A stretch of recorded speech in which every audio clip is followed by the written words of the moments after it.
বাঙালির প্রাণের উৎসব বাংলা নববর্ষকে সামনে রেখে চৈত্রের পুরোটা সময় কর্মব্যস্ততায় কাটত পিরোজপুরের মৃৎশিল্পীদের। পুরো মাস জুড়ে চলত মাটির তৈরি বিভিন্ন ধরনের আকর্ষণীয় খেলনা আর তৈজসপত্র বানানোর কাজ। তবে সেই চিত্র এখন পুরোপুরি পাল্টে গিয়েছে। আধুনিক তৈজসপত্রের সহজলভ্যতা, প্রযুক্তির উন্নয়ন ও নতুন নতুন শিল্প সামগ্রীর প্রসারে এবং অনুকূল বাজারের অভাবে পিরোজপুরের মৃৎশিল্প এখন বিলুপ্তির পথে। এদিকে মাটির তৈরি খেলনার কদর কমে যাওয়ায় তাদের ভরসা শুধু দইয়ের হাড়ি আর তৈজসপত্রতেই।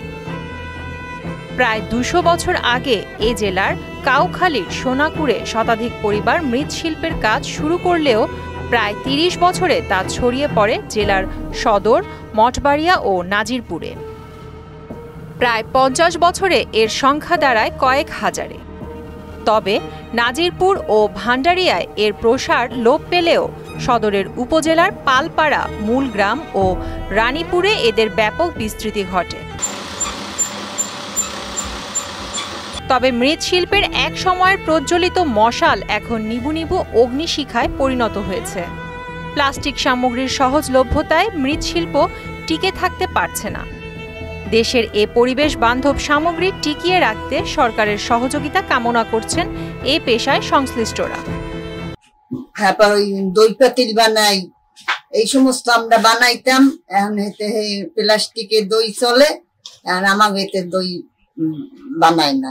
সরকার যদি এই জিনিসগুলো আমাকে চলার যদি সুযোগ করিয়ে দিতে হলে তো আমাকে একটু খাইয়ে গিয়ে থাকতে পারতাম।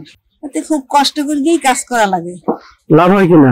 লাভ হয় না। এগুলো কি লিখে করে ওই যে জনম ভর গিয়ে করে গিয়েছি আমরা, মায়ের পেটটা পর গিয়া এই জিনিসটা করা লাগে। মনে করেন ১০-২০ টাকা ইনকাম করি, এতে তো সংসার বাঁচে না। সরকার যদি আমাকে একটু ঋণ দিত, আমাকে এই কাজে আমরা একটু উন্নত করতে পারতাম, ভালো কিছু মালের বানাইতে পারতাম।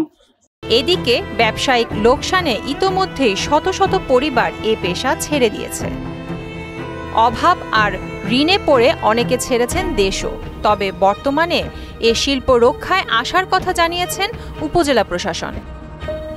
এ লক্ষ্যে উপজেলা প্রশাসন কর্তৃক তাদের উন্নত প্রশিক্ষণ, আধুনিক যন্ত্রপাতির ব্যবহার ও স্বল্প সুদে ঋণ প্রাপ্তি সহ প্রয়োজনীয় কার্যকর পদক্ষেপ গ্রহণ করবে। আবারও বাংলার আবহমান সংস্কৃতির এই ধারা ফুটে উঠবে প্রতিটি জেলায়, এমনটাই প্রত্যাশা সংশ্লিষ্টদের। প্রিয়াঙ্কা নিতু, মোহনা ডিজিটাল।